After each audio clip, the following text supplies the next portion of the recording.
Hello everyone, welcome. I will start with a brief introduction.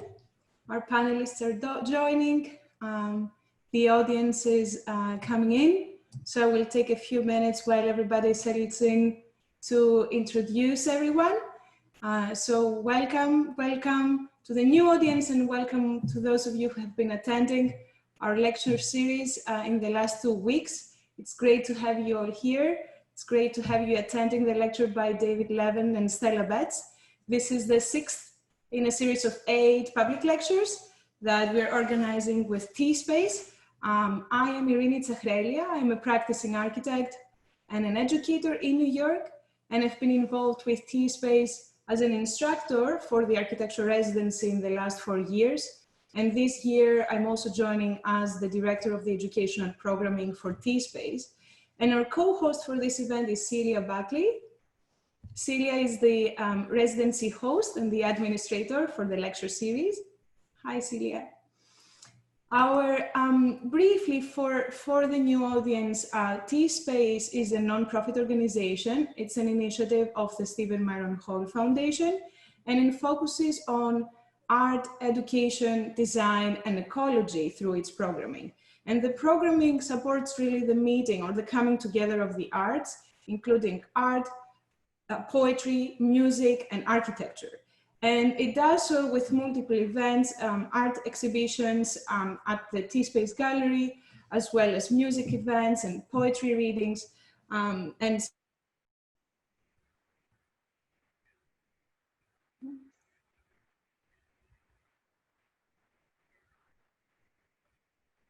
We lost audio.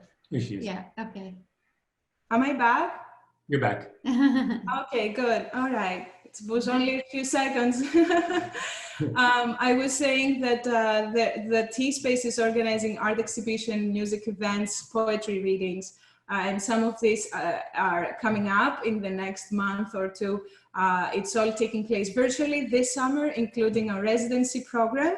The residency program is a 25 intensive. It happens once a year, every July, for 5 residents who are joining from art or architecture fields, with the focus being critical thinking and design experimentation. And the theme for this year's residency is transformation of consciousness. And our residents are joining here on the panel. We have with us Muncher Hashim, Franklin Chu, Alison Silva, Jessica Martin, and Renan Tauman, who is joining from Turkey. Others are in New York, in Washington, DC. So welcome, and I'm glad to have you all here. Just to give you a little bit of where I am in Rhinebeck, New York, in the archive and library building of the Stephen Myron Hall Foundation.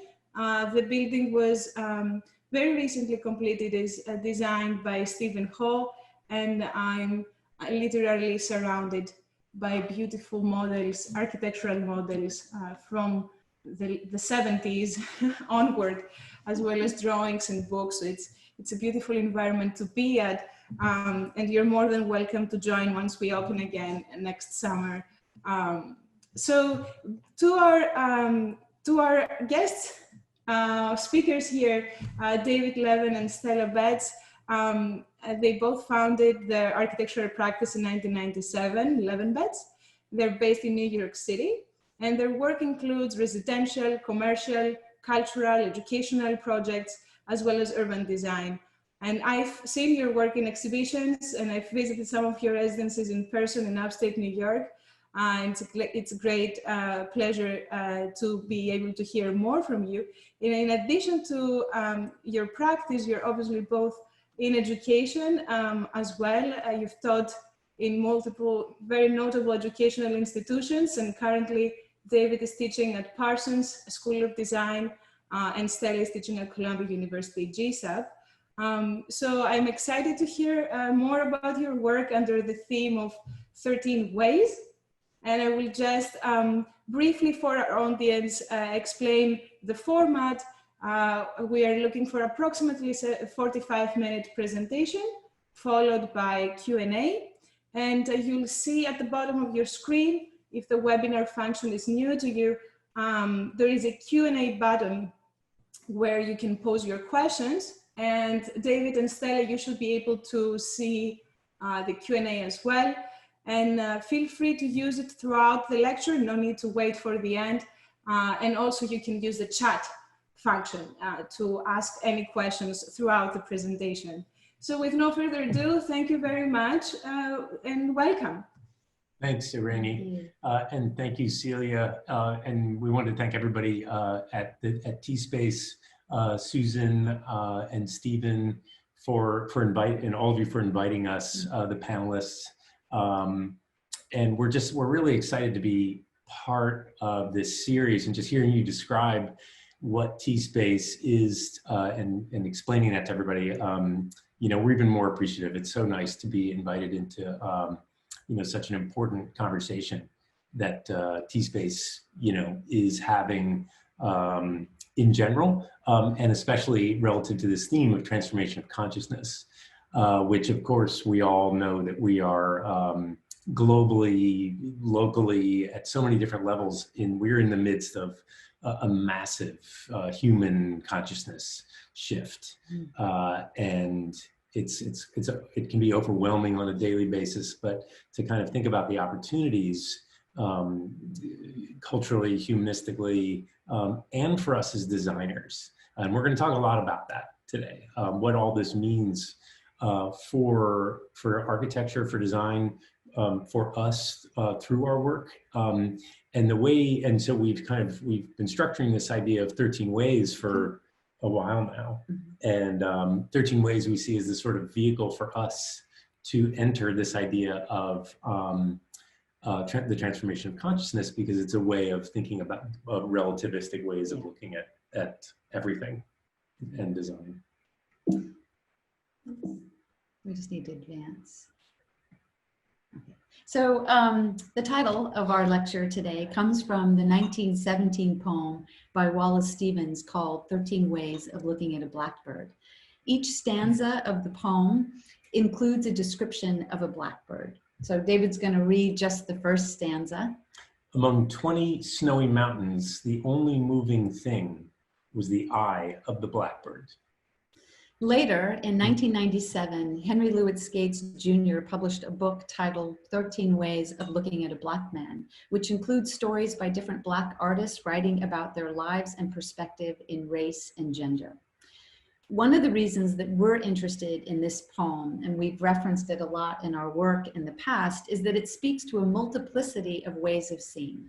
Not one singular view, not two opposing views, not a dialectical 3, but 13, a baker's dozen. And so we're interested in this, as David started to mention, this idea of 13 ways as that there's not one singular way of thinking about anything, and that it's so in the condition that we're in now, you know, we can rethink things. It's an opportunity to think about these things. And again, back to the transformation of consciousness, we love the way it's been framed, and I think Stephen framed this in his comments about this consciousness and this relationship to the planet, to nature. We also just think about the expansion of that, of the consciousness, the transformation of consciousness between each other, between human, or I should say between subjects, both human and animal, otherwise. And also, you know, because we all work in cities, how we understand urban nature, but really urban context, meaning more than just buildings, but people and communities, and the specificity of such, which is so important to being able to design urban buildings for urban people. So the work of our practice seeks to consider alternative ways to approach very familiar problems, and to try and remember that there are no givens to how something should be. There's never one way, there are at least 13. And as long as we build safe structures, create environmentally healthy spaces, and are responsible to our consultants, the rest is wide open to interpretation. So we're going to present 13 projects very quickly, 3 libraries, 3 education spaces, 1 urban building, 3 installations and furniture, and 3 houses. But first, for those of you that maybe don't know our practice very well, we're just going to give you a very brief background of me and David. We both received undergraduate degrees in fine arts prior to pursuing our master's degree in architecture.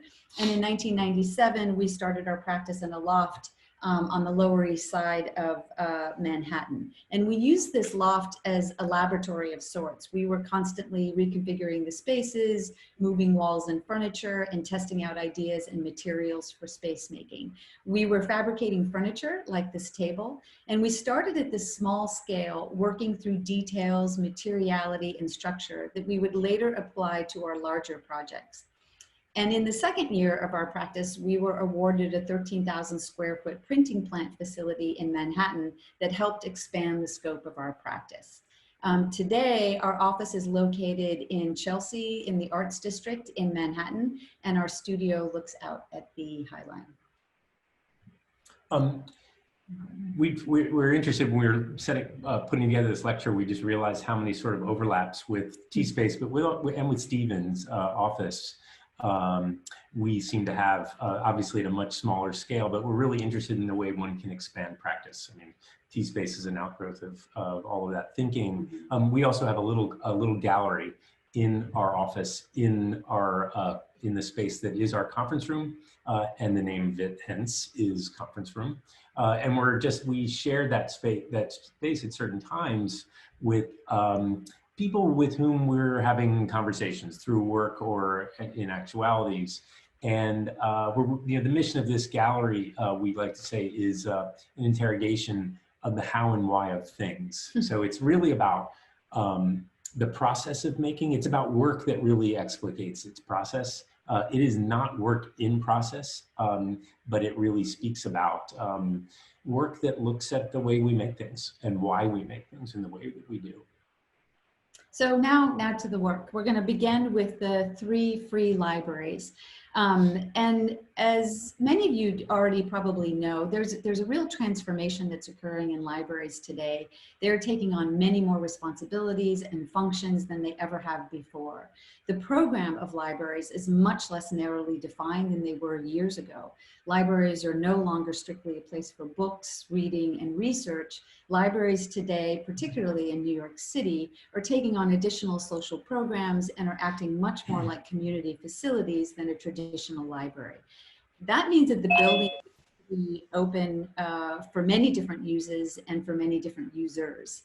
So while providing for the opportunity to have more traditional library experience, the design of the library needs to be able to be part of a very particular community, and not just any community, but its local community. So each one of our projects is a branch library for a very particular neighborhood of people. The library needs to feel like their library, not a generic library. And yet it also needs to be open and flexible.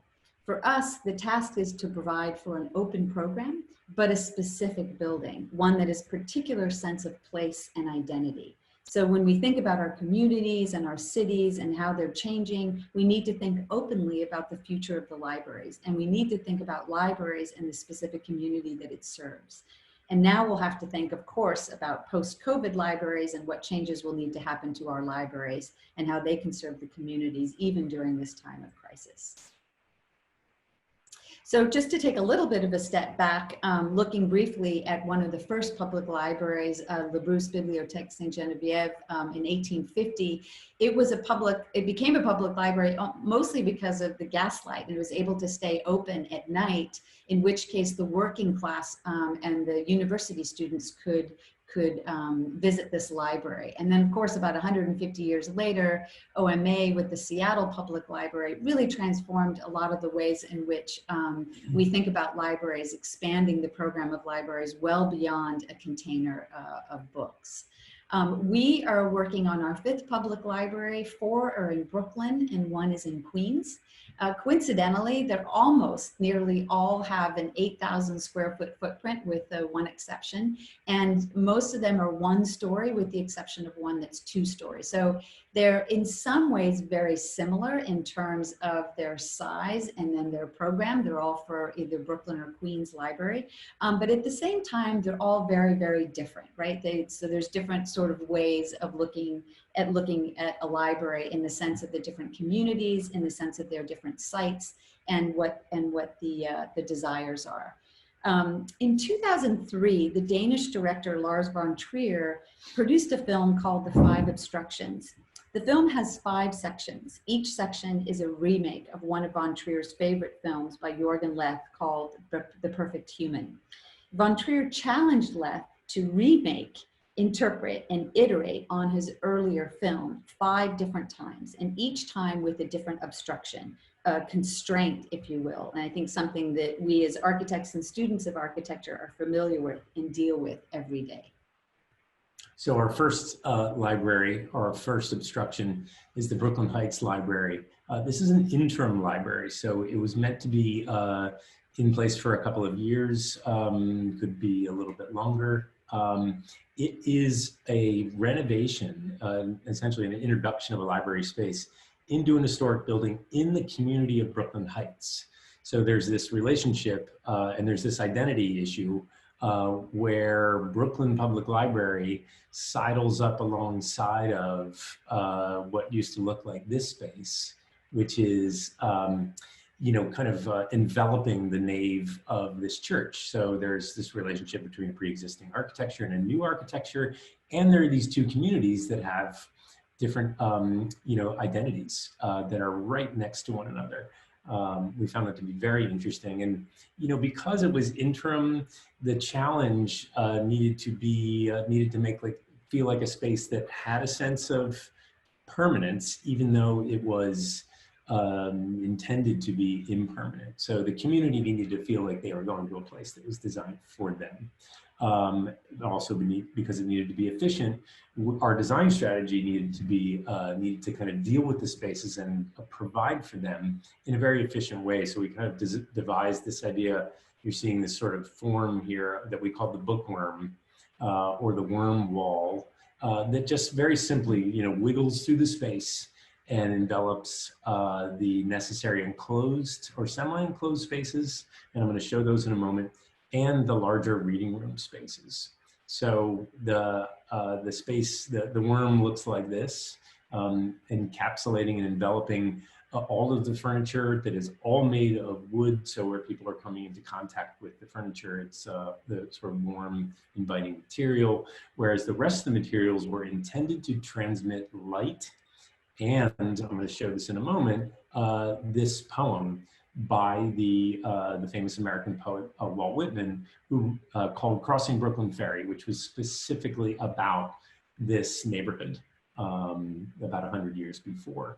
We were really interested in taking the poem and dragging out the stanzas so that it couldn't be read in its singularity, but one would either move along it, just kind of returning 80 feet to read the next line, not too practical, or the words sort of washing over over the visitor, kind of more like a John Cage poem. Like you begin to put together the words that are transmitted through the space, through the translucent material that brings the light through, that encloses the spaces. So you're in the office and you're reading these words all around you. And then this is actually where you enter the space, the sign, the logo of Brooklyn Public Library extending onto the floor and beginning the sort of the wiggle of the worm, if you will. And then again, the words, just, you can put them together as you're also reading the words of books that you as the visitor are looking at. We also applied in a very light touch the name of Brooklyn Public Library to the rear alley wall, which is where the ADA entrance and stroller entrances to the space. So the next library is the East Flatbush Branch Library, located in East Flatbush, Brooklyn. And it's a renovation to the interior as well as the facade, and it's currently under construction with the scheduled completion for in about 9 months. The existing library building is a one-story, 8,000 square foot building, and really you can see the facade is very closed, provides very little light. The existing library locates all of the librarians' offices at the front, so even the little bit of light that there is privatized. Which means that, no one on the inside, the patrons are able to sort of get any access to that. And it's not a very welcoming facade. So you can see with that existing interiors, no light, no access to sort of the view of the street and the community, and no natural light. So our first move was to really open up the facade, create a more welcoming face to the neighborhood, and to bring light into the facade. And here's some of the details of that sort of entry area. There's a pleated facade with a lenticular reading that says subtly East Flatbush from one side, so the view from the sidewalk, and then library on the other, and you get a view of the multi-purpose room. Programmatically, we had to pack a lot into an 8,000 square foot space. And really for us, the main interior move was to bring light into this central reading area. We were inspired by the tradition of the libraries that I was showing earlier with Le Proust, with that central naturally lit reading room. And so we installed these 3 very large, long skylights in the central space surrounding this middle area. And as I'll show you in some diagrams, it also, all the program is surrounding this central space, so that everyone's crossing through this naturally lit central space. So you can see all the program, both meeting rooms, conference rooms, but also the librarians' offices, everything's around the perimeter. And so movement happens in and through this central space. So there's no real kind of hierarchy of front or back of house with the library. It's really everyone's mixed into this central space and moving through there, and all entry to each of the rooms is off of this naturally lit central space. So the north-south section shows these 3 very large skylights in this central reading room running the entire length of the space. And then allowing the reading tables underneath these skylight monitors that bring natural light. And then along the perimeter walls, which you see here, translucency, so there's shared light into those rooms that run along the perimeter. And here you see the project is currently under construction. It had a little bit of a pause during COVID, but we're back up and running, and the skylight should be going in about a week or 2. Red Hook Library is another one of the projects that we're working on, and it's located in the Brooklyn neighborhood of Red Hook, at this kind of amazing inflection point in the grid, 2 different grids in Brooklyn that sets up a really amazing urban space on which the library sits, and we're maximizing that. It's in a pretty severe flood zone, which actually is creating pretty amazing design opportunities that I'm going to explain in a moment. It is in and amongst the famous Red Hook houses, which are NYCHA, New York City Housing Authority projects, housing approximately 6,000 people, and their little library is a very diminutive 1970s building, kind of strong bones, but very, very, very subdued, almost to the degree that people don't know that it's there. So the issues of identity that we talked about before are so important so we wanted to create an architecture that really both looked at identity and, as you can see in this image, maximizes the garden. There is a garden space, and so the kind of thinking about Stephen's theme of the transformation of consciousness and nature. The garden is this opportunity, and the architecture, which we're going to show in a minute, maximizes. Yeah, the current building doesn't have any connection to this side garden. So one of the main things that we're doing is it's like there's the library and the garden's next door, but you wouldn't know it when you're inside the space. And inside the space, once again, it's a almost lightless building. It's built like a kind of a lightweight parking garage with T-beams, which are both unattractive and spectacularly architectural. So we're making them attractive and enjoying their presence. The plan that we devised, the kind of main move, going back to the positioning the building in the grid, was to move the front entrance. Can you guys see my cursor? To the corner. The entrance was here off of the corner where the grids come together. So by moving the entrance to the corner, we're able to create the first move, let's say, in the sort of trying to attain this consciousness and this identity, establishing identity of this little building in its community. It's a largely open plan, like Stella talked about in East Flatbush, with a series of pods that contain enclosed spaces. So once again, it's this idea of the sort of this connection of the architecture, the arrow on the right, you know, gesturing towards the neighborhood and the city, the arrow on the left to the garden, and then of course across the reading room, there's the connection of all three, let's say. These are a couple of model shots of the building. The neighboring building is, you can imagine, the NYCHA, those of you who know New York City Housing Authority, it's a whole lot of red brick all around our city. We are using brick, but it's actually a salt and pepper array of concrete brick. So using brick to tie in, but not red brick, so in order to sort of make the building stand out. We're also rounding corners with this sort of the faceting of the brick, as well as making screens, more model shots of the organization of the building. This corner condition, you can see, I don't know if you remember in the previous image, the building is flat on the ground. Due to floods, we are raising the building to protect it from both storm surge and hydrostatic pressure from below. And it's also setting up an opportunity for the building to attain greater height on the inside. So we're actually raising the floor and raising the roof at the same time. The idea was, if you're gonna raise a little, you might as well raise a lot. These images show the brick screen. So there's this feeling of seeing through, as well as the sort of lightness of the institution in this corner condition. A couple of studies of this basket weave of the brick, the way to make solid walls, how to make perforated screen walls, images of mock-ups that we do in our model shop. We ordered a pallet of 48 of these bricks and played with them in the basket weave and on the curve. These images are the inside, so we've gone from a very low 9-foot high ceiling to about, what is it, 11, 14? And so that was rather.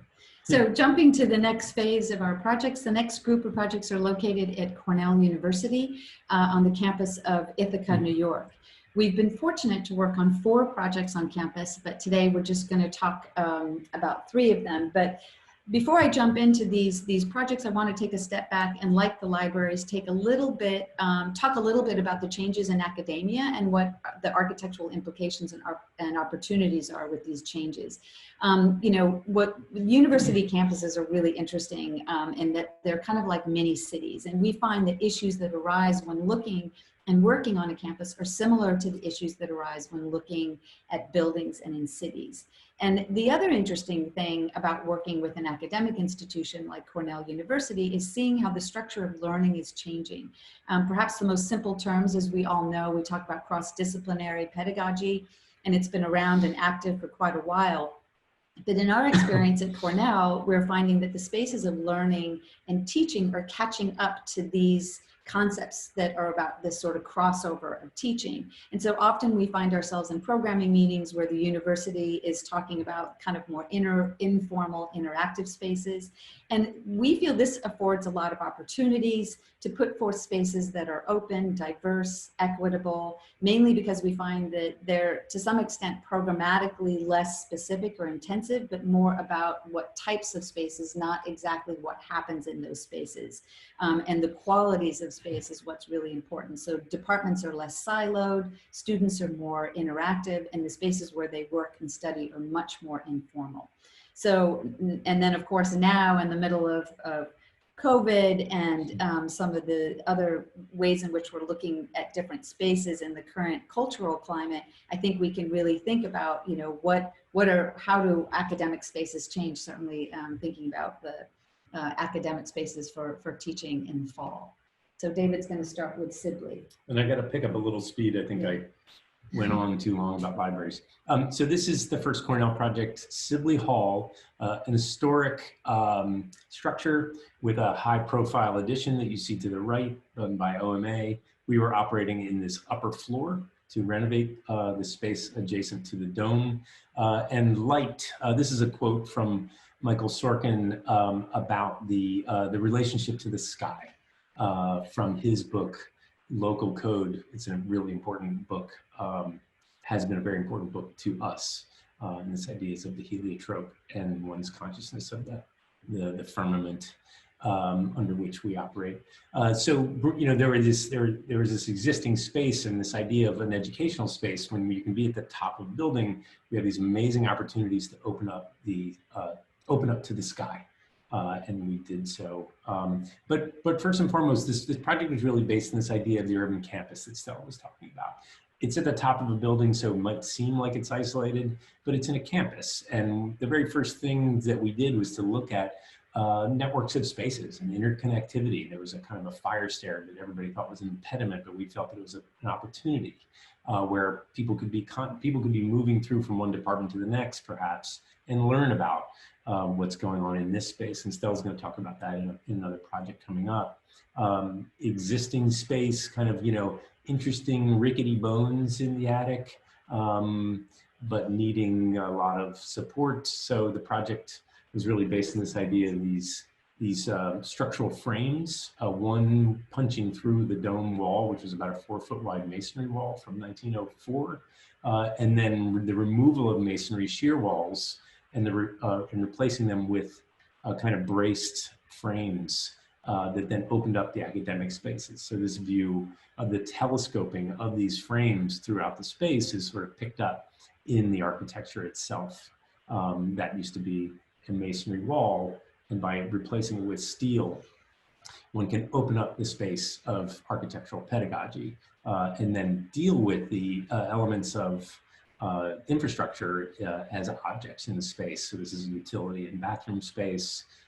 We also enclose the fire stair in the same material. This is a view looking back towards the dome and that aperture, back towards the fire stair, the light up above, tie rods tying the beams together as the building was spreading apart, and then the faculty offices that were had solid doors but translucent glass walls. So there's an idea of kind of privacy, but also connectedness to one another into that central space that punched through the dome, and then you know, kind of the steel stair that acts as a sculptural element. Yeah, so we're going to keep talking about this idea of this like larger campus. So at Sibley, it was the part of that interior and the connection. And now I'm going to talk about Rhodes Hall, which we did soon after we completed Sibley, and we were asked by the university to renovate 2 floors for the Department of Computer Sciences. And the scope of work included a new distance learning classroom on the 5th floor, as well as PhD offices, meeting rooms, large and small scale breakout rooms, lounge spaces, and a kitchenette and hardware. Yes, and hardware lab, sorry. I'm looking towards it. Yeah, so this was obviously the new space. But in this case, unlike Sibley, the existing building was structurally stable. We just needed to create a new structural slab to accommodate the new classroom and to fill the existing double height space. The big problem with this space is that, in our opinion, that there was no light to any of the corridors. All the private offices were on either side, and there was just, as you saw on this slide here, it was just, you had no idea of what time of day it was, or so it wasn't welcoming, and everyone was kind of siloed in their offices. So I want to take a little bit of a step back, because this idea of corridor is something that is really been important to us. I'm going to talk about a little bit when we talk about our houses. So Robin Evans, in his book, Figures, Doors, and Passages, compares 2 of Palladio's villas, and Tony and Rotunda from the 16th century to a villa in England from the 17th century, and how the lack of a corridor in Palladio's created an enfilade environment where activities are overlapped and circulation and lived space are collapsed And then in England, a century and a half later, the introduction of the corridor separated the servant class from the served. So here, really, the politics are at space. Are really at work. And that's something that's really relevant. And we already talked about that with the libraries, eliminating the corridor. So in this case, we did several things. Within the project itself, on these 2 floors, we essentially eliminated the corridor, let the main wall of light be of the public spaces, not the private.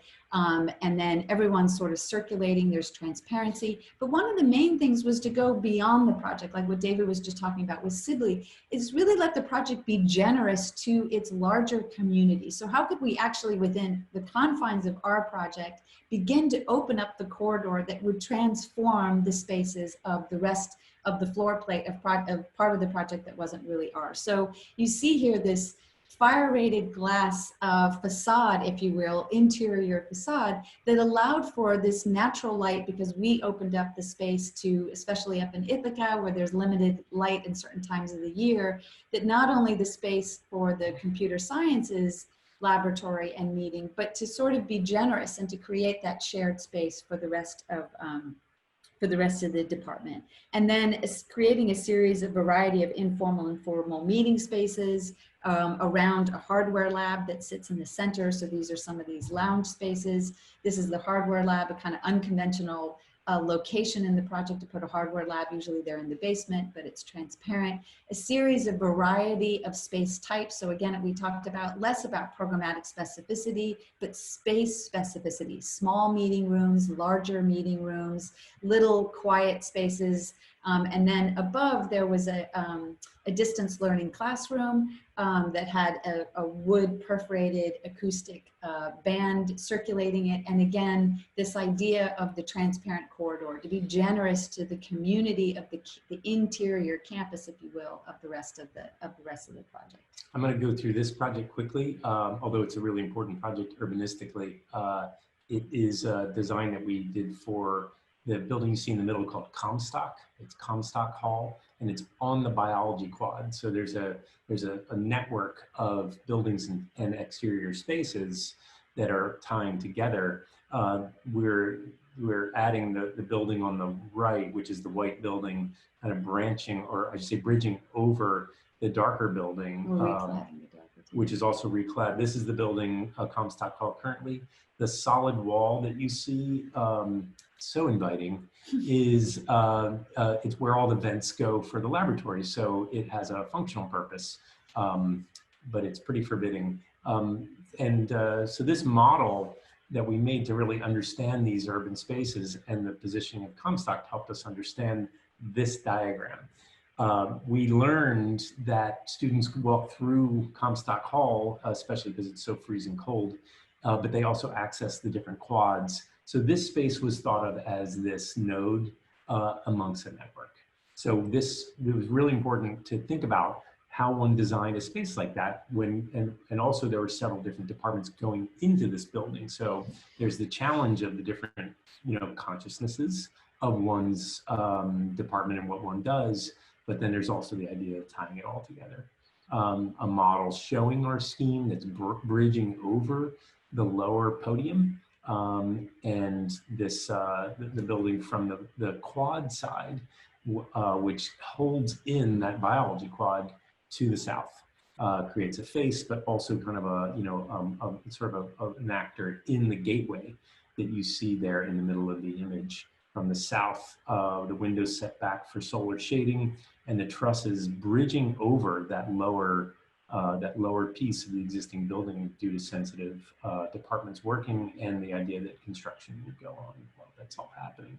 Very quickly, a reference point, Gordon Maddox-Clark's Bronx Floor Threshold, the idea of highlighting, how one makes cuts in strategic ways. And we were really interested in, first of all, the waffle slab, this really beautiful slab structural system, and then how one makes cuts to create consciousness, to open up space, to double height space down in the basement, looking back up, and a range of graphics from the different departments so that there's consciousness and also identity of one's department through the super graphic.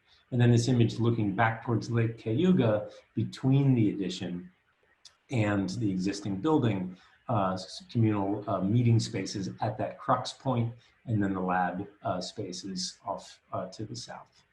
So the next category is called urban building. And this may seem like an odd category name, urban building, because in many ways, all buildings that are in an urban environment are urban buildings. And so in this sense, like for instance, the libraries that we've already shown can easily fall into this loose category as well.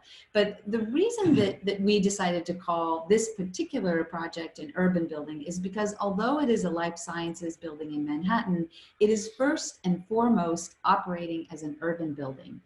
That is how it was initially conceived. And I think that in many ways, it is the most important contribution to the city. We use the term urban building and building urban in our practice quite a bit for many years. And what we mean by this is that it's a building that is conceived in direct response to a series of specific urban factors at and around its site. So maybe perhaps the best way to explain it is David's just going to talk about the project. I keep saying the same thing, but we're running a little slow. So No, we're okay. We're okay. The Taystee Life Sciences building is a 300,000 square foot building that we're working on in Harlem. It is under construction. I'll show you that in a moment. And it is in the Manhattanville neighborhood, which is also, once again, we love these conditions, this amazing fractured point in grids colliding.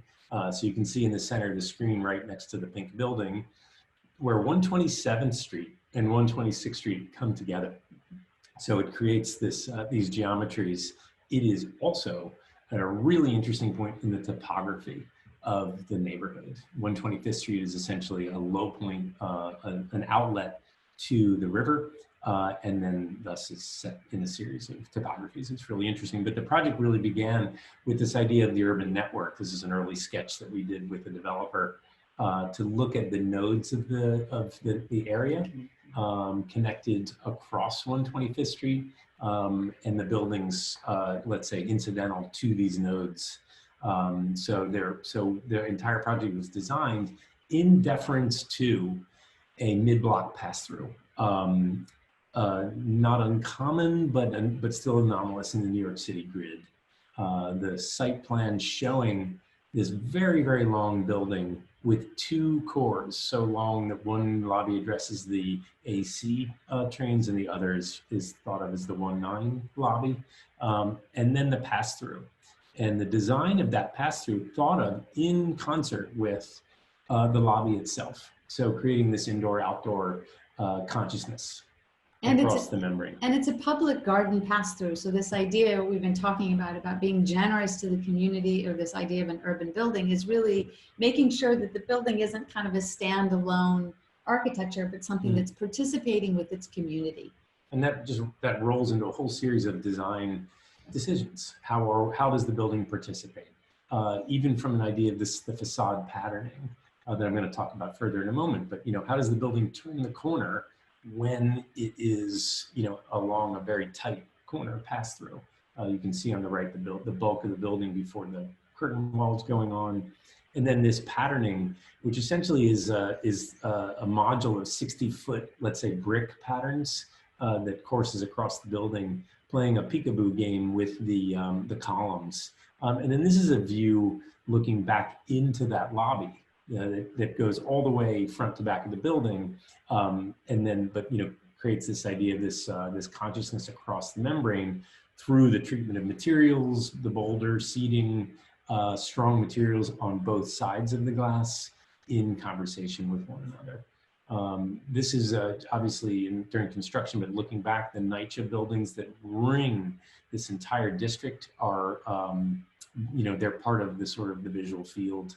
What you see are the models that we made really investigated these ideas of this pattern. It's a very big building. It's really about the reductivity of curtain wall design as well as these public spaces. We looked at a series of artists who looked at grid making, from straight grids of Agnes Martin to shifting grids and dancing grids of Saul LeWitt. This is a grid pattern of our building, where the light gray elements are the columns that are not clad by the curtain wall, but are sitting inboard of the glass. This was taken 2 weeks ago, curtain wall on. But what's also really just fascinated us is this relationship between the reflection of, let's say, the early 20th century and the bulk of our current, current condition. And this sort of here's the bulk of the building itself and that pass through. So here's the space. It's tight and the building bends away in deference to the movement through that space. So this next, we're going to go from our largest scale project, which David just showed, to our smallest scale set of projects. And part of our practice involves installations and furniture projects at various scales. This is an important part of our work, as these pieces are often more about experimenting with systems, and they act essentially as studies for our buildings and houses. And what we like about these projects is that they address the translation of sculpture and form to building, and the fine line that we enjoy between these two modes of practice. And I think this is something that we certainly share with Stephen Hall Architects and a lot of the ambitions of T-Space, crossing over the sort of art and architecture. And so, for instance, a piece of furniture and installation does not typically deal with infrastructure and does not necessarily always require enclosure. And so this often allows the pieces to be more pure, if you will, in terms of their systems and aggregation. And we're interested in these studies as a reductive set of studies. And then we like to figure out how can we translate that into the building, which we'll show you in a couple of our houses. But very quickly, to show you some exhibitions, we did a show for Wisdom, the first installation piece for the photographer Andrew Zuckerman, called Wisdom. It's located in the Winter Garden of the Financial Center in downtown Manhattan. But in 1977, the film Powers of 10 by Charles and Ray Eames include a scene of a couple relaxing in a park on their blanket. And the blanket on the grass defines the space of the picnic. It contains all you need to rest, eat, and read in a modern urban park. So our challenge with the Wisdom show was that we needed to create a gallery setting in the middle of what was essentially a mall, and we needed to define the space of the gallery exhibition in the most efficient way possible. So the solution, like the blanket, was a flat black donut that was installed on the floor to establish the space of the exhibition. Passers-by and gallery goers flow through the space of this minimally conceived exhibition. The gallery is open, it is free, it defines the space with a singular move, a surface on the floor. The Not to Scale exhibition was actually a project that we shared with Stephen. I'm going to show an image of that in a moment because we were invited to the same gallery show. But really, this project started a series of other projects that we're going to roll through quickly that we call the story of Zoid, which is based on this idea of the right trapezoid. It's just a geometric form where one side is a 90-degree angle and the other is not. And we're interested, as you can see, in these models of obviously investigating these spaces in model, but also the infinite possibilities of these spaces. We're so inspired by the work of people like Polly Applebaum, whose 2017 show called The Potential of Women, that came from an understanding of a graphic show in the early 60s of the same name, used a singular form, a singular image with all of its connotations, and turned the form around, changed its color, turned it into carpet, investigated the negative space in between, and really, really spoke to us in terms of this idea about how one creates something that's so simple, but then can have so much complexity. So in this image at the Chamber Gallery show called Unpacking the Cube, Stephen's pieces are in the background, our piece in the middle that I'm going to speak about, and then the Leong brothers, Leongs, in the to the left side of the screen. But here's the cube and our unpacking, which is just very simple operations, not much to it. But we really got really into these drawings where we were investigating the infinite possibilities, from the singular mass that the cube could make, or these forms could make, to the fractured grid, to an infinite grid, forms with holes in them, serrated forms, etc. So it really spoke to us in terms of possibilities, but also in this image, these ideas of scale. So you can take this piece and it can become a toy that you can hold in your hand, a piece of furniture, a small building, or a large building. And we're going to talk about some buildings in a moment. This was the chaise, one of the two pieces that we had in the show in conjunction with those drawings. The piece was made of ultra high performance concrete, so the surfaces could be anything, and the walls were very thin because the material is so strong.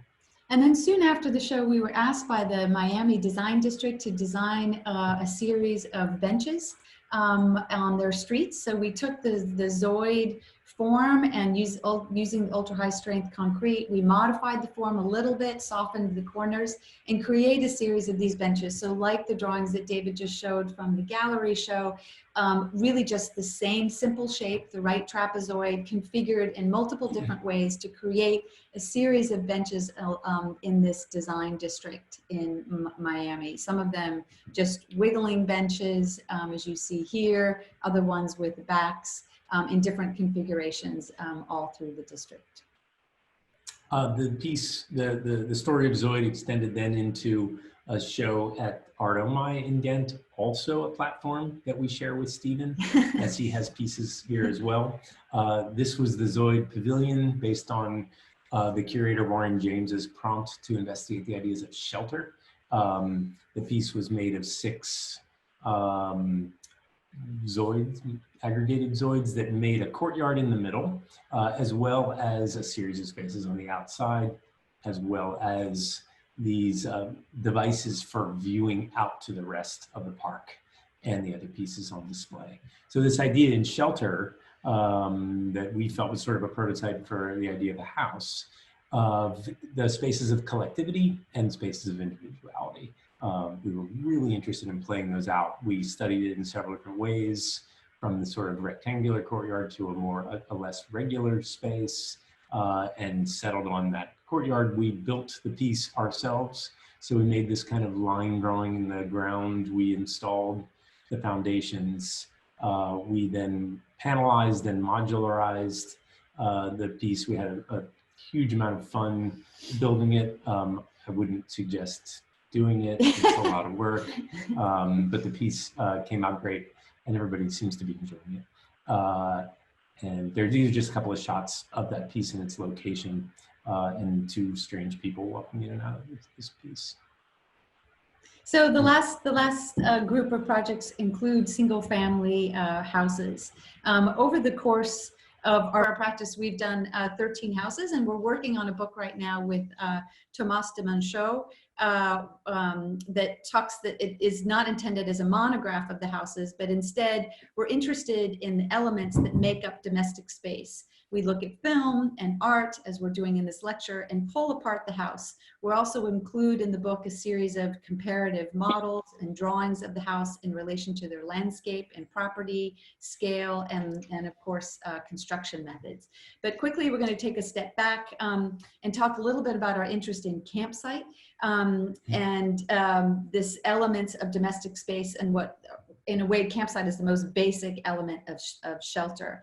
And what we find to be the most sort of stripped down version of domestic space is the campsite. It's the purest, most reductive version of domestic space. It truly blurs the boundary between indoors and outdoors, outdoor living, but also it's flexible, it's changeable. There's no set way how a campsite is organized, and you can change it. It's informal.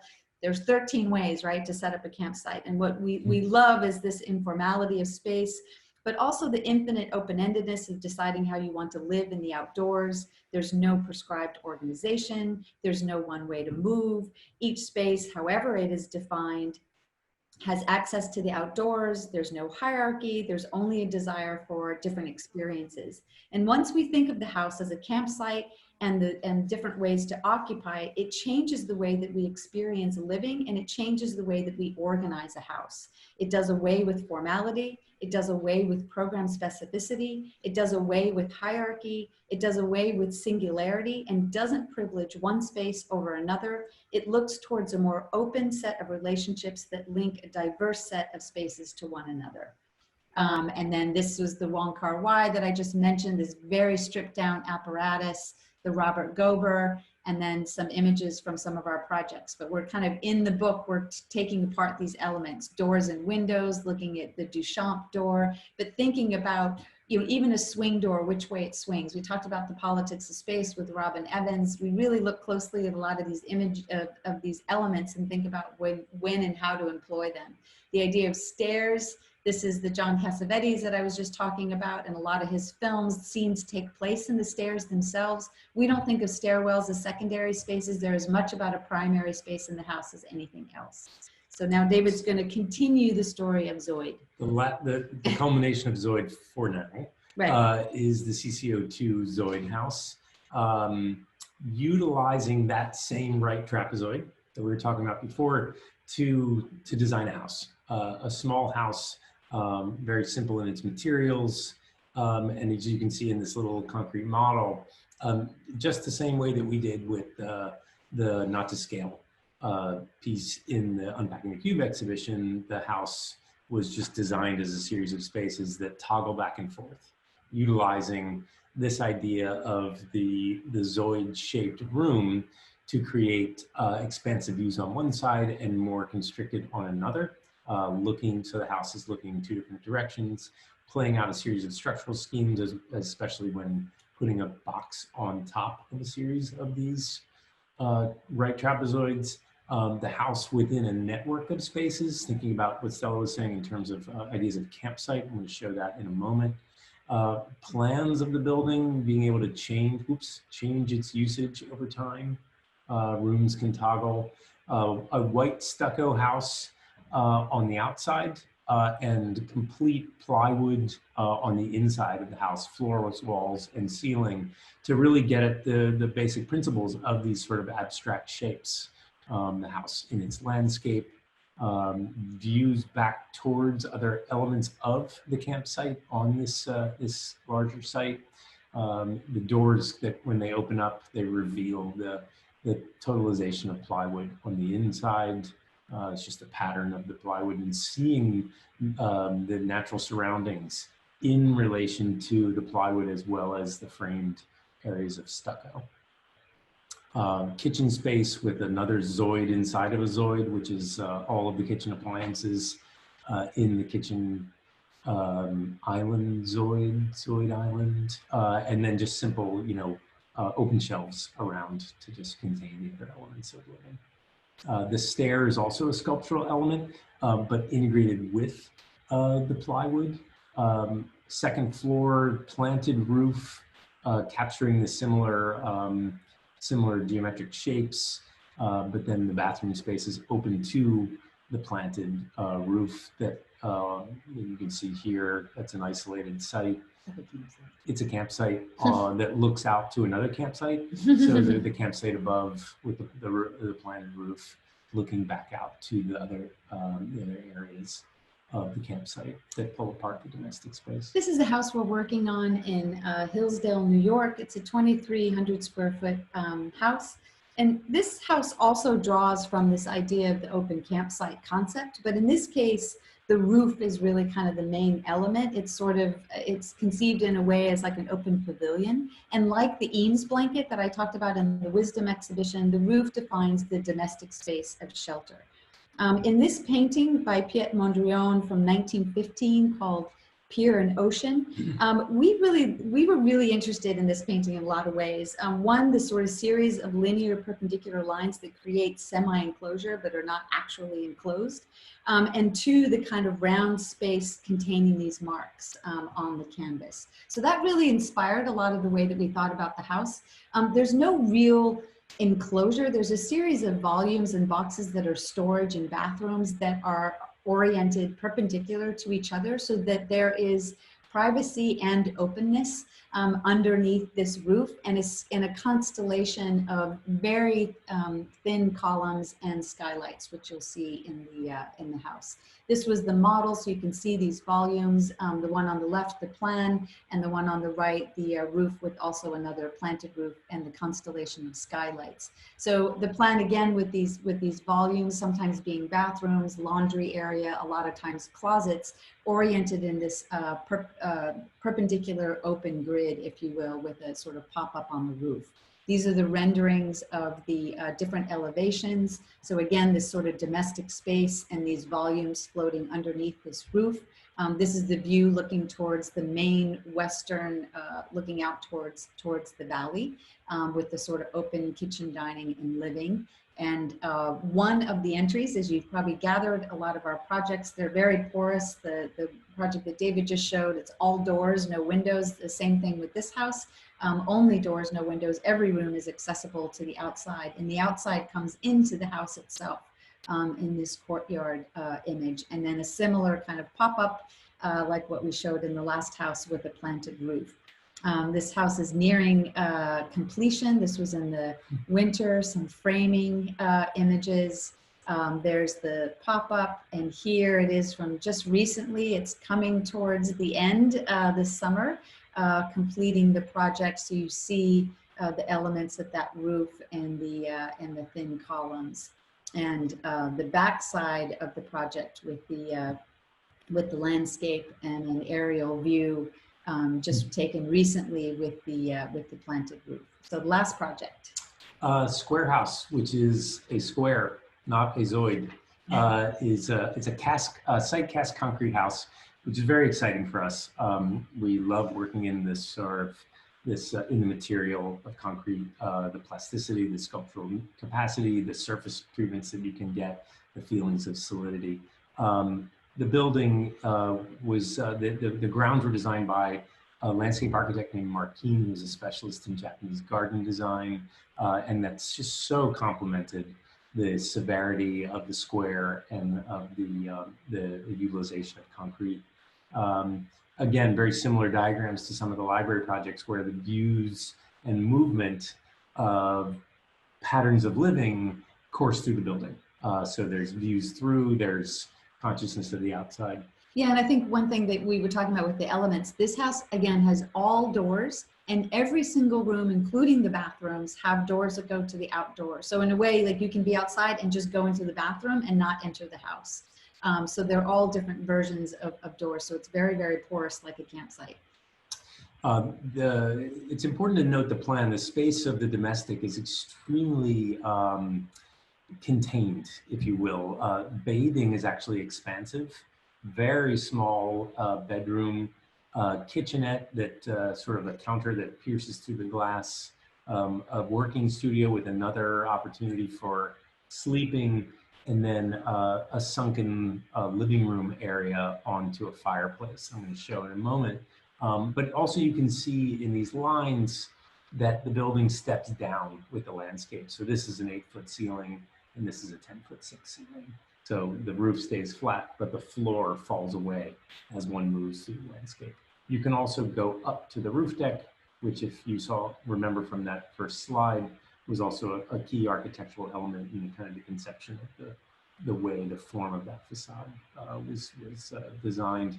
These are some model shots, and we really wanted to show these because the models, they began with this idea of layering up chipboard, which kind of made us think about striation. We then we made a casting of those models to then cast a concrete model, and then of course built the building in concrete. The formwork was absolutely beautiful. Could be an architecture unto itself. Had to be highly calibrated to get the striations to align with the steps that you see here, and views of each of those quote unquote open facades, views through smaller apertures. I was just going to say that there's the facades, they're all equal. There's not really a front facade or a back facade. It's the square, it's very democratic, and like the views surrounding the site were like equally beautiful. So in a way you just enter the house either north, south, east, or west. There's no kind of primary entry. There's the stair to the roof that David was talking about with a roof garden, the vegetable gardens on the roof. The bathing area that I showed you in plan. And also this is really, just amazing to have this great landscape architect. And we had a lot of conversations about this relationship between the stacked bluestone and the concrete wall of the house, and how they can be in conversation with one another, but not be of the same material. The placement of artwork and objects was very important in this project. And also this kind of crossing over between the indoor and the outdoor with the sort of, the thin membrane of insulated glass separating. And a view back into the building, and the last view in the snow, and Stella's going to finish with the last stanza of that poem that you read the first Yes, stanza. back to Wallace Stevens' 13 Ways of Looking at a Blackbird. It was evening all afternoon. It was snowing, and it was going to snow. The blackbird sat in the cedar limbs. Thank you. Thank you so much, Stella and David. Thank you very much. Beautiful. I love the references that you've made in the finale of your presentation. Very poetic. And I actually love the crossings of all scales, the bringing in of art of different media. And it's interesting how I think about the functional aspects, perhaps, of thinking about art as function in a way. Would that describe it properly? And then also looking for patterns or pattern making through art or through different ways of that this can be expressed even in graphic design or paintings. Yeah, very much so. I think that's a great, these are great observations, Irani. I mean, it's funny, a number of years ago, we went down to Marfa and we went to the Chinati Foundation and, those fabulous concrete pieces by Donald Judd. And, just loved being in that sort of that purity and in those spaces. But then also understanding that we as architects, we have a whole other thing that we need to take care of, which are a lot of things. And we need to translate those things that are part of our, speaking about the transformation of consciousness, our collective consciousness, our individual consciousness and sensibilities from those reductive kind of, abstractions, let's say, into habitable space. And so we love those references. They've always been touch points for us. We think about new ones all the time. But then that moment of translation is also, it can be nerve-wracking, but it's also the most exciting thing, because like, how do you hold on to those things that you really care about, but still, do everything we need to do as architects.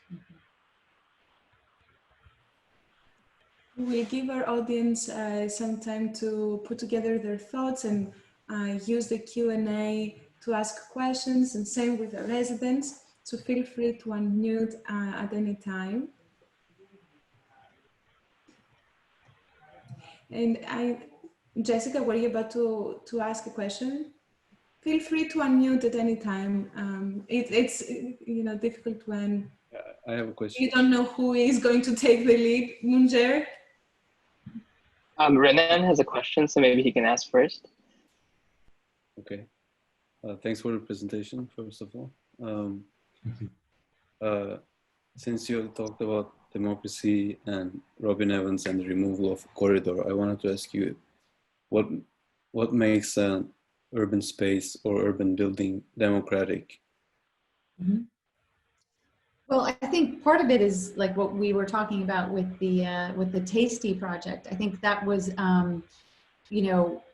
working with the developers in that area, and wonderfully, this was a conversation that a result that came out of that conversation with them. But the idea of creating these sort of public spaces, I mean, it was very important for us to not have the building sort of sit within its site and not respond to its site and not be generous to that sort of larger community. So beyond sort of the transparency of the lobby, for us is to create this actually public corridor, a mid-block pass-through in the middle of the city that was public. It wasn't just it's not just for the tenants of the building, but a way in which, I think one of the things that David noted is that we reoriented the lobby of that, the western lobby of the building, there's two lobbies, towards the pass-through. So as tenants are going in and out, they're interacting with the sort of larger community through this public garden. And so I think for us, that's our sort of politics of space at work at an urban scale, and creating, you know, through the opportunity of a project to do something generous to the sort of larger. It's a great question. It is a great question. It's a great question, because just saying that a building is urban doesn't make it an urban building, or doesn't make it a democratic building, doesn't make it a generous building. Right. And it's kind of like, you know, it's funny, you know, as architects, there's a lot of, you know, like it's sort of simple, stupid. Like if, you know, you orient the door to the street in a place, in a condition like this where you have a pass through, you know, you're kind of positioning the building one way. If you move the door around to that, you know, perhaps more protected place that's off of the busy thoroughfare of the street, it does something very different. And, you know, kind of, you know, there's a lot of massaging that has to go on. There's a lot of conversation to get these things to happen. But those initial moves, like moving the front door of the library of Red Hook to the corner, that then engages four major vectors of the city, 5 major vectors. You know, we'll see how it goes, but we think that that's something that then creates, you know, a different identity for the building, and then makes it an open architecture for the community to enter, essentially. Okay, thank you. Thank you. I have a question. Since you guys in your practice kind of navigate between different scales, how do you take some of the sensibilities of a smaller project and apply it to a much larger project, which may have more requirements or more constraints? That's because the Taystee building is sort of hot and heavy right now in construction, and, you know, still working out details. It's a great question. You know, there are the larger moves that you make, the patterning of the facade, and then there are the areas like at the streetscape, like, you know, what type of design decisions and detailing are being made at that, you know, at the more, let's say the scale that is in closer proximity to human usage. And so, you know, a lot of this is picking your battles, but it's also finding the battles where you can have the most impact for the human experience, and others, you know, will not and should not achieve the same level of detail, but might have a larger focus that is more about like a macro or a, you know, a larger purview, if you will. You know, that facade can be seen from both close up, but also quite far away down certain streets and avenues. So it's detailing at the sort of, you know, micro detail level is not very necessary. And in relation to the way one might be in contact with materials and surfaces and design elements within the lobby, or that at the storefront, where actually the storefronts are pulled in, that creates a rhythm as one goes down 126th Street. So we learn from both. Yeah, but it is a really great question, because I think there are different, I mean, this idea of translation of abstract ideas into architecture, and then the translation to different scales. And they're not direct translations, and there are challenges that come with any one of those. And I think that sometimes a translation works better to jump scales. I mean, we actually found that interesting, obviously, with the series of Zoid projects. It hasn't got to the larger building that we're hoping. It's gone to the small piece, and we've done the furniture, and now we've done the scale of the house and a pavilion. We'd love to do a sort of larger project, that a Zoid kind of housing would be amazing. And it would bring on its own sort of challenges. And at the same time, and that's, again, that's what we really find interesting, is like, well, you know, when you have to start accommodating not just structure, but plumbing and infrastructure and, you know, conditioned space and open space, and how do you still try and hold on to that reading? But it's, so sometimes scale is another leap, but sometimes a small project can be equally complex. I think it kind of depends on what the desires are in terms of program and functionality. That's great, thank you. Just to follow up on this, so when you zoom in or zoom out, as you scale up and scale down, what other things are being zoomed in or zoomed out, like the textures, or are there any elements that you consider that are being scaled up or scaled down? Well, it's really, it often plays out the interrelationship between the larger moves of the massing and the detail of the material. Mhm. You know, like at Red Hook, there's a lot of these sort of curves and inflections of the facade undercutting underneath this upper screen, but there's going to be like a lot of texture, you know, right at that moment of, you know, a brick keying into another brick.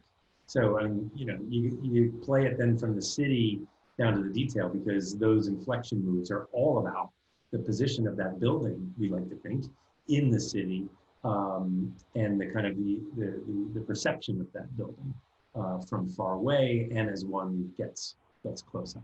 Right, and I also think, yeah, to follow up on that as well, is like when we, for instance, with the houses, I mean, what's amazing is to think about, and kind of tying into the T-space theme, I mean, this idea of nature, right? I mean, it's just like, there's like, when we look at a site for the house, there's sort of the larger expanse of nature, whether it's sitting in a valley, whether it's sitting on the side of a hill, even this image you see here, it's like, how do we begin to sort of work with and carve nature? How does even a small house have a relationship to those elements of nature? Of course, thinking about, you know, wind and sun and the location of the sort of ground plane.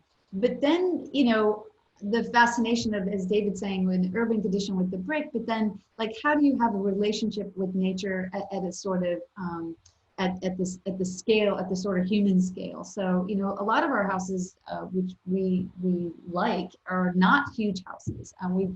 Except for one that we did several years ago, most of our houses are around 2,500 square feet, some considerably smaller, some a little bit bigger. And there's a scale to the size of the rooms and the relationship to nature, and our sort of fascination of trying to create an experience of feeling like you're camping, that you kind of have a close proximity. And I think that it's not only kind of zooming in and out in plan, the way to kind of think about the design of the space, but also thinking about the relationship of close up and far away, the sort of depth of field of nature, and more long span views versus views that are so close that you would have a moment to sort of, you know, see the insect on the glass, or the, you know, the planted, you know, we love the planted roofs because there's a way in which, even though you're up on the roof of the house, like, we bring nature close and bring it in as close as possible. So the bees are still kind of buzzing next to your bed on the second floor, even though you're near the roof, but you actually bring kind of nature in. So I think there are lots of ways to kind of zoom in and out and bring things towards you, and then other times allowing the sort of distant view so that you see that kind of perspective. And I think we really enjoy that. I mean, obviously the opportunities with the houses, but in many ways, the Zoid Pavilion at Art Omai, it's really a viewing device, and it intentionally opens up. And I don't know if some of the residents, I'm sure you've gone to see Stephen's new piece, which is fantastic. Ours is nearby, and the idea is that there's like, some of the apertures are very big, and it's about this expansive views of the fields. And then some of them are intentionally very small. In fact, they're so low that it's like at the scale of a child, but then as an adult, your eye goes to the grass. It doesn't go to the horizon and doesn't go to the sky. And there's something about that for us, is that changing that focus that actually changes scale, because you're kind of then looking at something close up versus, so the idea of that pavilion wasn't that every view offered a far view. Some of them intentionally were about looking at something close up. That's right, and that's interesting. This year we will visit Art Omai virtually with our residents. So this is coming up soon. Oh, great. Yes.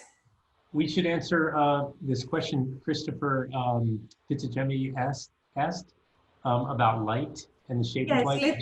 Do you want to read out the question? Sure. Yeah, sure. Christopher says, well, thank you, Christopher, for the kind words. Yes. He said his question in relation to the heightening the senses and awareness of consciousness. Is there a shape of light that awakens you? Time of day, time of year, an example where you have had the opportunity to create it.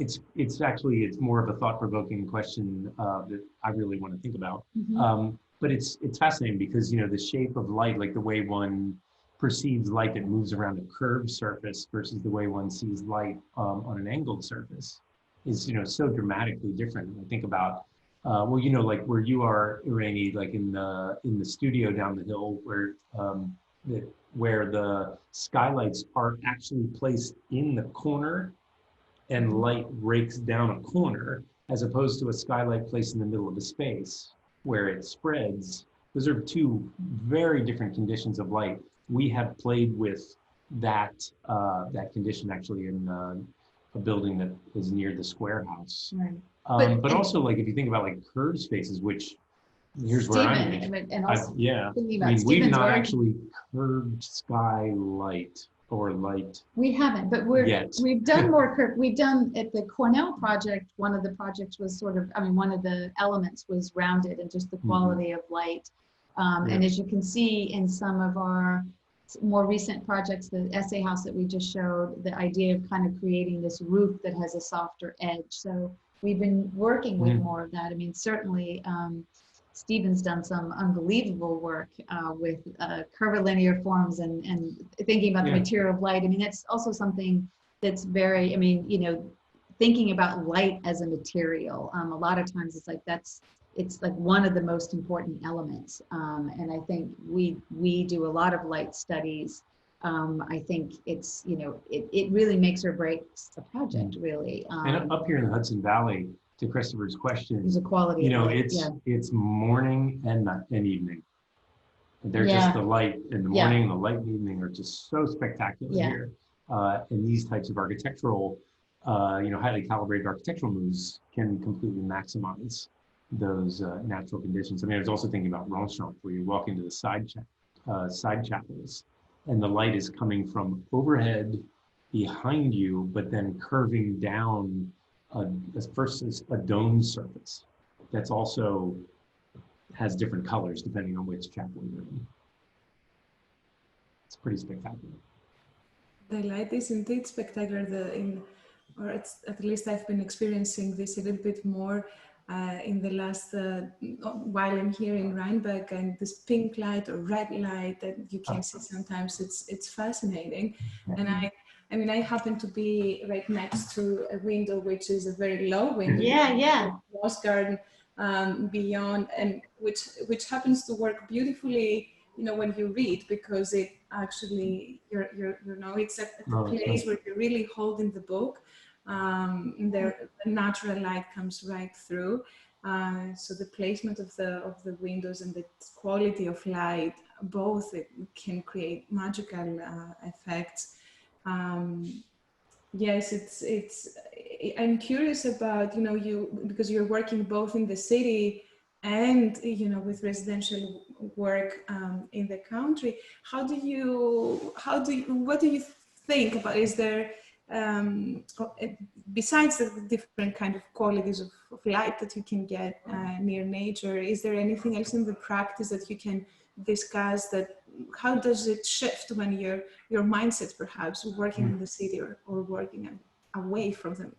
Well, it's funny. I would say it's, you know, the default, as everyone thinks, and to some degree it's true, that there are more constraints with the city, and in many ways there are, but there also are a lot of constraints when working with the houses in terms of the landscape. But I think, you know, those constraints and those forces are things that are very welcoming. I mean, in the city for sure. I mean, with the library projects, you know, there are certain site conditions and urban conditions that really dictate a lot of the way where we can make our moves and where we can't make our moves.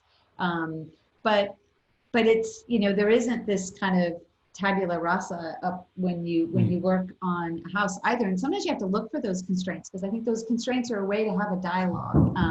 And I think in some ways it's very different, and in other ways it's only different because of the nature of the constraint itself, but there are equal amounts of them. And we seek them out for the house projects, so that we find a way to sort of feel that we're responding to the site conditions and programmatic. But also the houses can become, you know, they can become like little kernels of investigations, you know, as you well know.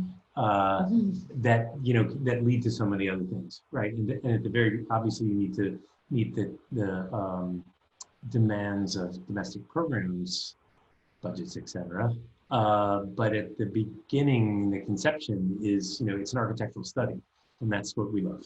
You know, we study those things at that scale and that level, and then, you know, they may roll in, they may scale up to larger projects that might be in the city later on. I had a question about some of the library projects that you were doing, and more of a question on the research end. And just curious about what architectural elements that you found were conducive or not conducive to a kind of concentrated state or a state of deep learning. I really love that you included the before images, and we're kind of looking at what things didn't work and what things worked. And then part of our brief includes a public education space. So just kind of curious what you came across on your research and your practice. Well, I mean, it's really interesting because as Stella said in the lecture, you know, these days, the library is now becoming so much more than it perhaps had been. So there's a lot more things to, you know, work out in exactly that way. You know, how people might need specific, more private spaces in libraries that are sound controlled, more discreet, while still maintaining the idea of the reading room, and also this, you know, relationship to light. So I think that, like, the elements, you know, like at the East Flatbush, you know, we you know, opened up the facade to make this sort of urban connection to the community, but the skylights, the north-facing skylights, will create, and, you know, this is not a new idea at all, but will create a northern light glow throughout the day.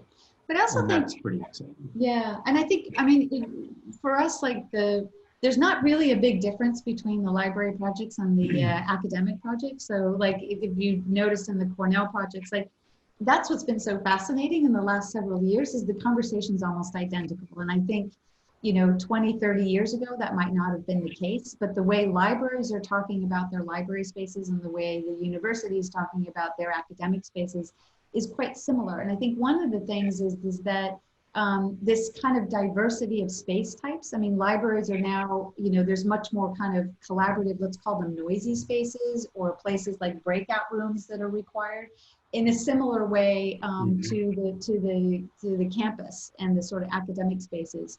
So, you know, so the 13 ways comes into play because in fact, there's like 13 ways to, like, you know, conceive of a sort of public learning space, and some of it is still part of this very quiet, we'd like, you know, we're attracted to the traditional kind of naturally lit reading room, but then there's a series of like maker spaces and noisy spaces and kid spaces and 2-person meeting rooms and 4-person meeting rooms that, you know, do not necessarily fall into the categories that we traditionally think about with libraries. And it's a similar thing with the academic spaces. And that's really exciting because those are opportunities architecturally to kind of rethink some of those types of spaces.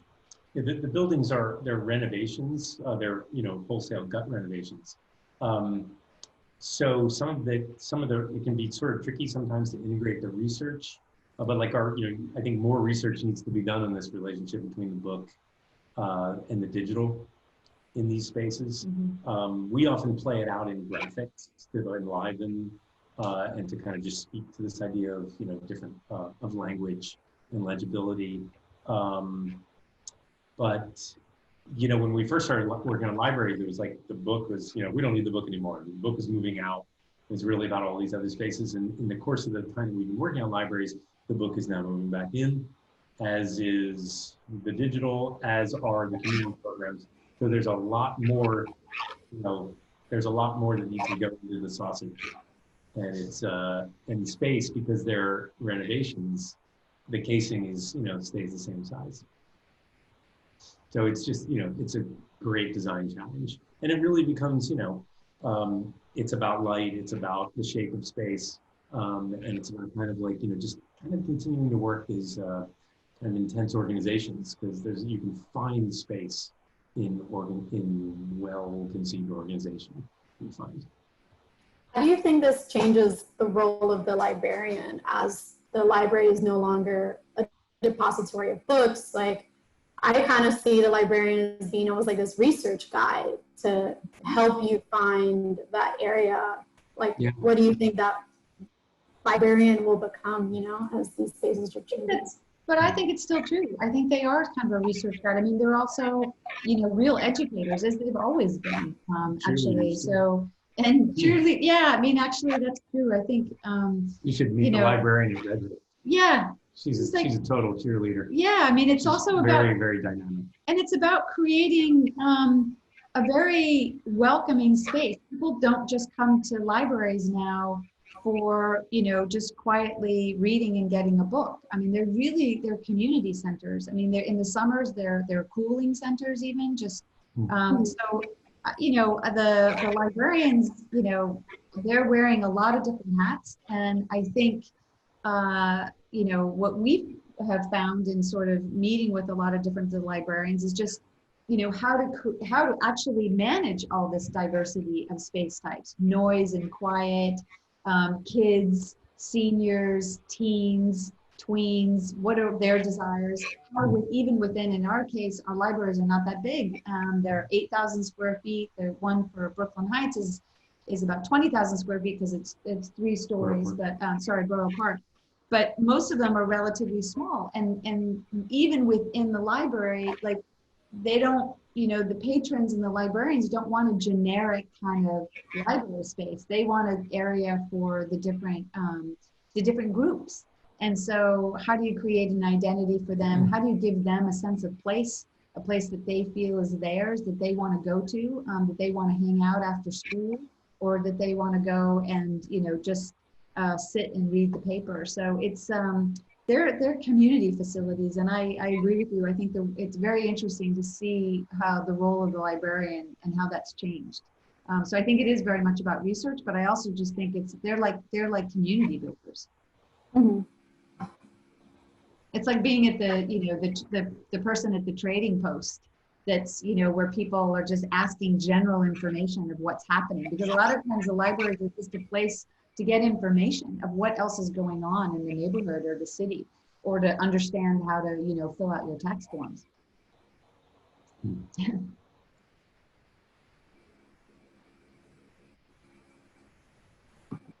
Thank you. Next.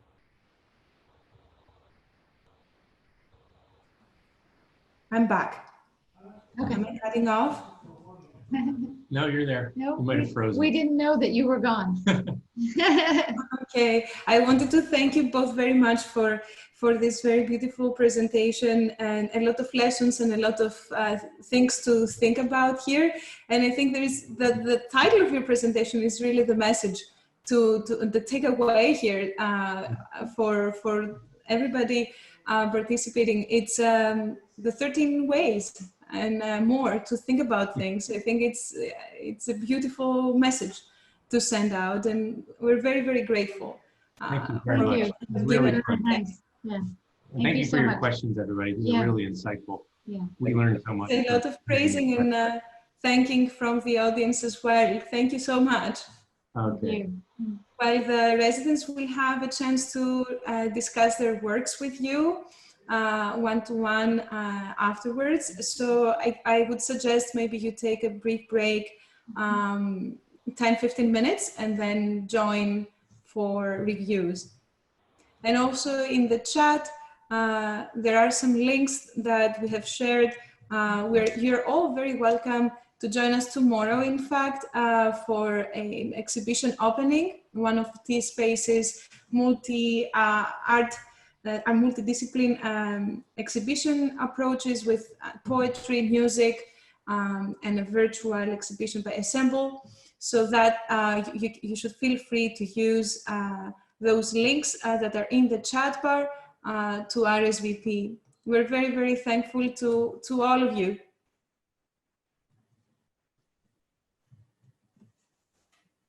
Bye. Thank you. Bye, everybody. Thank you.